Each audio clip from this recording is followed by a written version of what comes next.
Les arbres polluent plus que les voitures. Ronald Reagan, ancien président des États-Unis. Le concept de réchauffement climatique a été créé par et pour les Chinois pour rendre l'industrie manufacturière américaine non compétitive. Donald Trump, président des États-Unis. Je sais, on n'arrive pas à s'y faire. Les scientifiques et les politiques occultent farouchement les nombreuses conséquences positives du réchauffement climatique. Philippe Verdier, ancien présentateur météo de France Télévisions. Le réchauffement climatique est un mythe basé sur de la science foireuse. Sammy Wilson, ancien ministre de l'Environnement d'Irlande du Nord. Cela fait 4 milliards d'années que le climat change. Le Sahara est devenu un désert, ce n'est pas à cause de l'industrie. Il faut être arrogant pour penser que c'est nous qui avons changé le climat. Nicolas Sarkozy, ancien président de la République française.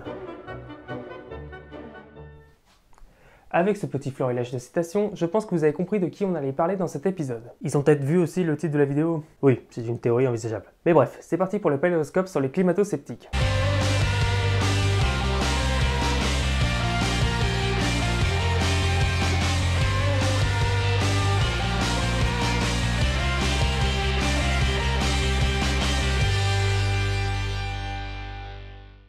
Bonjour à tous, aujourd'hui on va parler de personnes pas très appréciées qui, sous le prétexte de on ne sait quelle raison, se permettent de critiquer un fait avéré par de nombreuses études en utilisant des arguments infondés, voire de mauvaise foi. Et même s'il y a très peu de personnes prêtes à les croire, je pense qu'il est bon de les remettre un peu à leur place. Et puis d'autres personnes se sont amusées à le faire, alors pourquoi pas moi? Ouais, mais toi tu parles de paléontologie, de fossiles, qu'est-ce que ça a à voir avec le climat actuel? Eh bien justement, pour comprendre comment le climat fonctionne actuellement, il faut avoir compris comment il a fonctionné dans le passé. Mais avant tout, commençons par définir qu'est-ce qu'un climato-sceptique.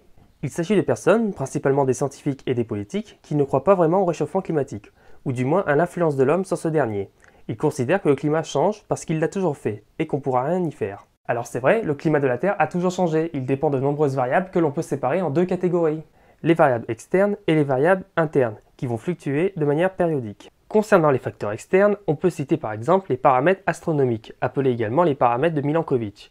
Il s'agit de 3 paramètres de la position de la Terre. En premier, on a la forme de l'orbite terrestre, qui varie entre une orbite quasi circulaire et une orbite très elliptique. En deuxième, l'inclinaison de l'axe de rotation de la Terre, qui correspond à l'angle de l'axe de rotation par rapport à l'axe perpendiculaire au plan de l'orbite. En troisième, la précession terrestre. Vous le savez, la Terre tourne sur elle-même, mais pas à la manière d'un ballon parfaitement sphérique, mais plutôt comme une toupie, ce qui fait que son axe de rotation, à l'image de ce crayon, va se comporter ainsi. La direction de l'axe de rotation va varier dans le temps en décrivant un cercle. Si jamais vous n'avez pas bien compris, je vous invite à regarder la vidéo d'Esprit Sorcier sur les paramètres de Milankovitch, le lien est dans la description. Ces 3 paramètres vont influencer la quantité d'énergie solaire reçue par notre planète. Il a été prouvé qu'ils étaient corrélés avec les cycles de période glaciaire et interglaciaire. Pour les autres facteurs externes, on peut citer des événements plus ponctuels, par exemple les rayonnements cosmiques, comme celui qui se serait soi-disant passé durant une des 5 stations de masse. Il y a également les chutes de météorites, comme celle d'il y a 65 millions d'années.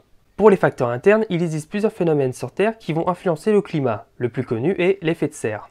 Je pense que vous en avez tous entendu parler. Non, pas du tout. C'est un phénomène thermique où l'atmosphère d'une planète laisse passer une partie du rayonnement solaire, qui vient frapper le sol et le réchauffer.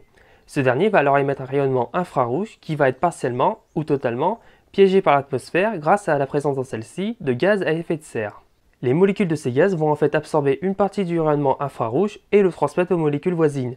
Ce phénomène peut se mesurer en laboratoire. Les gaz à effet de serre les plus célèbres sont le dioxyde de carbone, le méthane et la vapeur d'eau. Sans l'effet de serre, la température moyenne sur Terre serait de moins 18 degrés, alors qu'elle est d'environ 15 degrés avec. Même si ce n'est pas tout à fait exact de dire ça, car il y a d'autres phénomènes intervenant dans la régulation thermique de notre planète, comme les courants de convection ou la circulation océanique, mais l'effet de serre est quand même le principal. A noter que ce phénomène n'est pas exclusivement cantonné à la Terre, puisqu'on retrouve un effet de serre sur Vénus et sur Mars. Mais pour la première, cet effet retient trop la chaleur, la température moyenne de Vénus est de 460 degrés. Alors que pour la seconde, l'atmosphère est beaucoup trop fine et ne retient pas assez la chaleur, ce qui fait que la température moyenne à la surface de Mars est de moins 65 degrés. Mais revenons un peu sur Terre. Le lien entre le taux de CO2 dans l'atmosphère et la température a clairement été établi à l'aide d'études de carottes de glace prélevées lors de forages, comme celui de Vostok en Antarctique.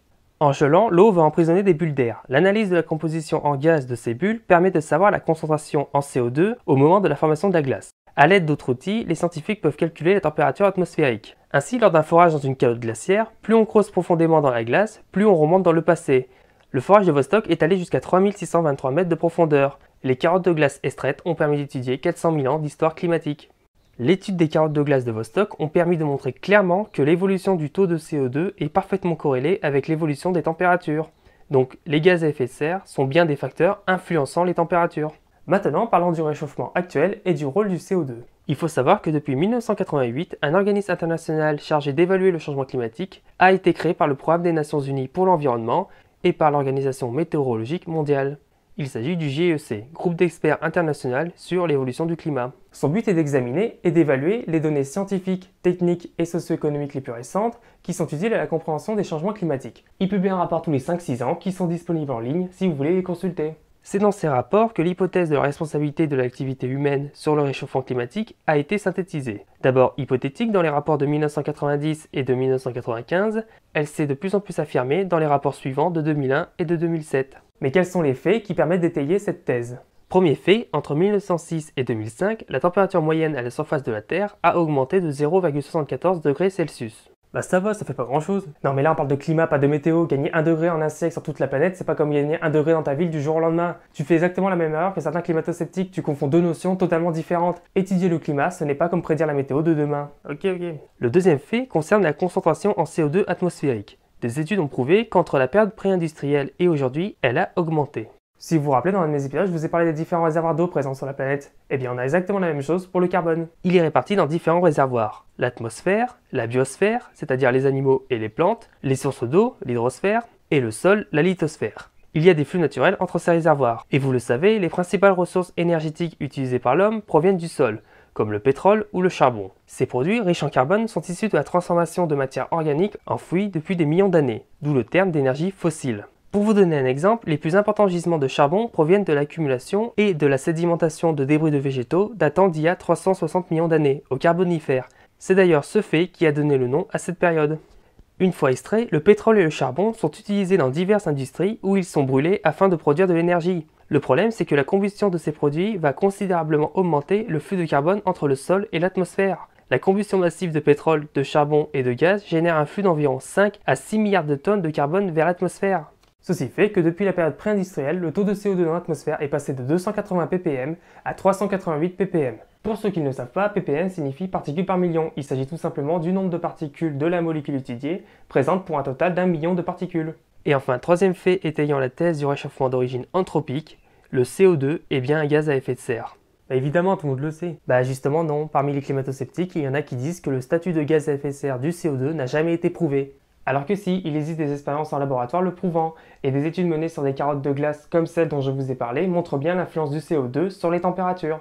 Mais il y a pire, Michelle Bachmann, une femme politique américaine, a dit qu'il n'existe aucune étude pouvant être menée qui montrerait que le CO2 est un gaz nocif. Et j'ai bien aimé la proposition que lui ont fait les gars de Topito, à savoir de mettre la tête dans un sac plastique et de bien fermer. On verra bien après si elle trouve toujours que le CO2 n'est pas nocif. Bon là vous l'avez compris, on a affaire à la branche la moins crédible des climato-sceptiques, qui n'ont aucune compétence particulière en climatologie, ni même dans le domaine scientifique en général. Ouais, c'est les politiques en fait.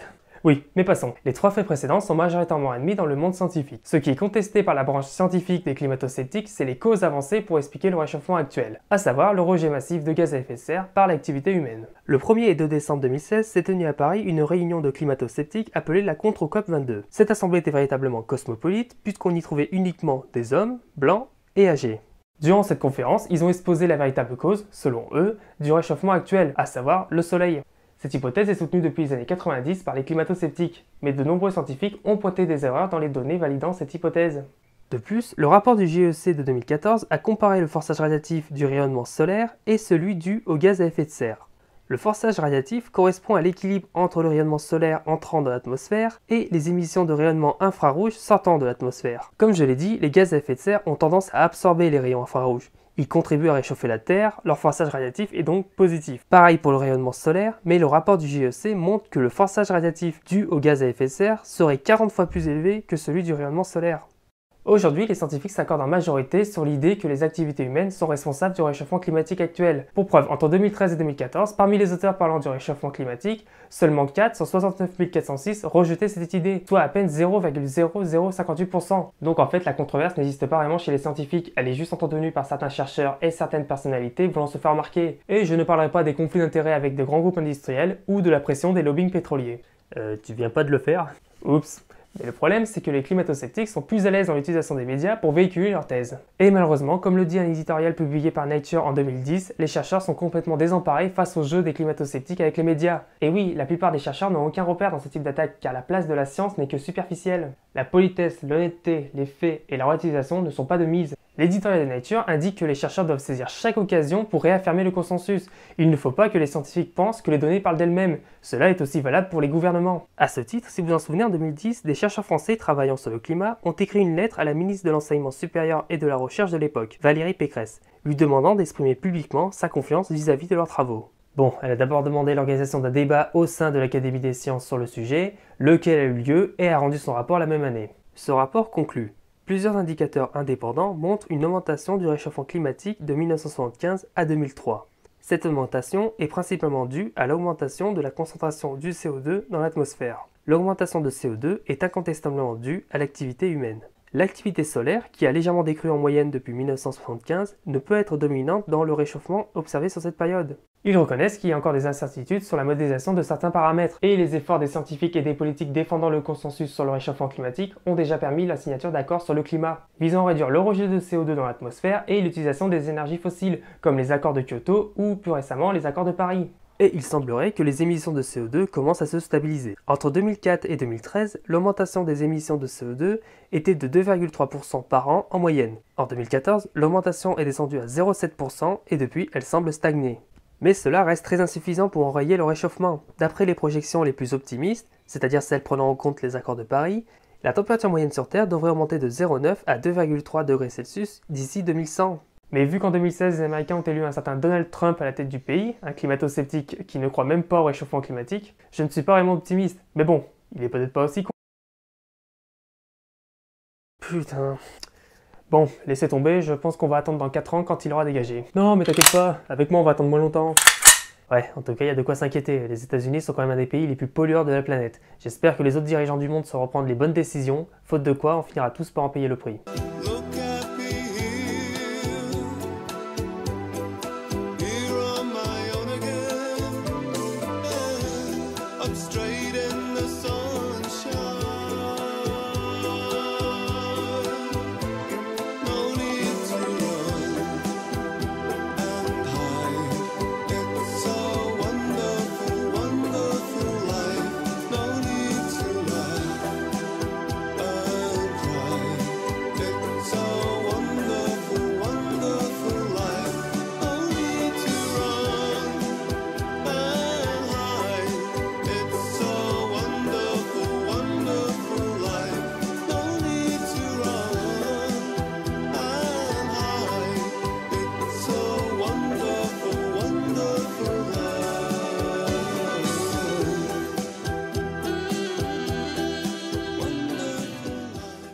Voilà, cet épisode est à présent terminé, sur une note pas très positive, j'en suis désolé. En tout cas, je vous remercie de l'avoir suivi jusqu'au bout. Si cet épisode vous a plu, n'hésitez pas à laisser un pouce bleu et le partager. C'est pas grand chose, mais ce sera toujours le meilleur moyen de promouvoir le contenu de la chaîne. Et également, n'hésitez pas à échanger dans les commentaires ou sur les réseaux. On se retrouve peut-être ce mois-ci encore pour une nouvelle vidéo. En attendant, je vous souhaite une bonne journée, une bonne soirée et je vous dis à plus.